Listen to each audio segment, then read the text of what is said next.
నా అసెంబ్లీలో లాస్ట్ రోజున జరిగినటువంటి అసెంబ్లీ సందర్భంగా నాకు ఒక పాపం సీనియర్ శాసనసభ్యుడు చేసి చెప్పాడు. ఏందండి అయిపోయింది కదా, మరి ఏంటి పరిస్థితి ఏందనంటే, ఏందోనండి నాకు అసెంబ్లీ ఈరోజు జరిగిన సభ చూసిన తర్వాత వైఎస్ఆర్సీపీ పార్టీకి ఫేర్వెల్ పార్టీ లాగా ఉంది. అది ఎవరిలో ఉత్సాహం లేదు, ఎవరిలో ఆనందం లేదు. అరే మనం మళ్ళీ గెలిచేటువంటి పరిస్థితి ఉంది, మళ్ళీ అధికారంలోకి వచ్చేటువంటి పరిస్థితి ఉంది అనేటువంటి ఆ మనుషుల్లో ఎవరిలో ఇది లేదు. ఎవరు బట్టినే ఎవరు మాట్లాడుకున్నా అక్కడ ఒరే నీ సీట్ ఏమైంది, నా సీట్ ఏమైంది, ఇదేంటి కన్ఫ్యూజన్, ఇట్లా చేసాడేంటి, ఈ అన్యాయం ఏంది, ఈ దుర్మార్గం ఏంది అని తిట్టుకునేటువంటి వాళ్ళు, విమర్శించుకునేటువంటి వాళ్ళు, ప్రజల్లో మన మీద ఇంత వ్యతిరేకత ఎందుకు వచ్చింది, ఆయన వల్ల వస్తే మనల్ని అంటున్నాడేంటని మాట్లాడుకునేటువంటి వాళ్ళు.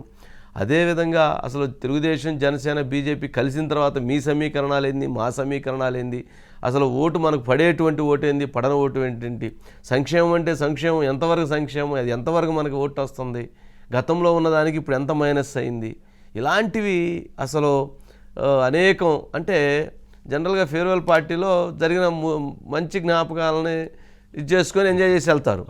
కానీ ఇక్కడ జరిగినటువంటి వాటన్నిటిని ఇది చేసుకొని రే బాబు మనం మ్యాచ్లో ఓడిపోయిన తర్వాత రివ్యూ చేసుకున్నట్టుగా ఓడిపోక ముందే రివ్యూ చేసుకున్న పరిస్థితి ఏర్పడిందండి. చాలా చాలా అన్హ్యాపీగా ఉన్నారు.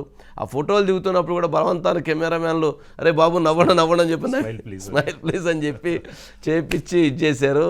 అలాంటి పరిస్థితి ఏర్పడింది.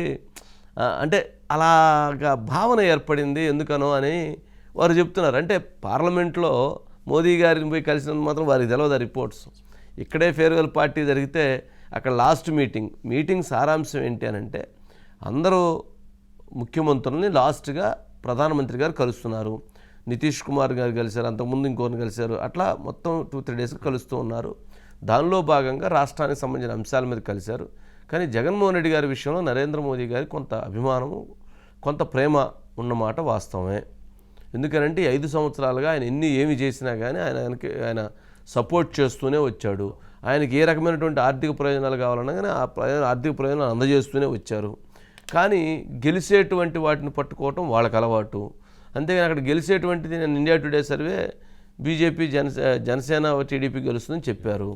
మరి వైసీపీ ఓడిపోతుందని చెప్పారు. మరి వైసీపీతో వాళ్ళు ఉండలేరు కదా.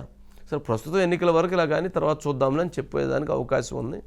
సరే వీళ్ళు చెప్పినట్టుగా ఇంకోటి చెప్పినట్టుగా కాకుండా అక్కడ వేరే విధంగా జరిగింది. అది మనం ఇంతకుముందు చెప్పున్నాం కాబట్టి సరే అజిత్ గారు కానీ చూద్దాం.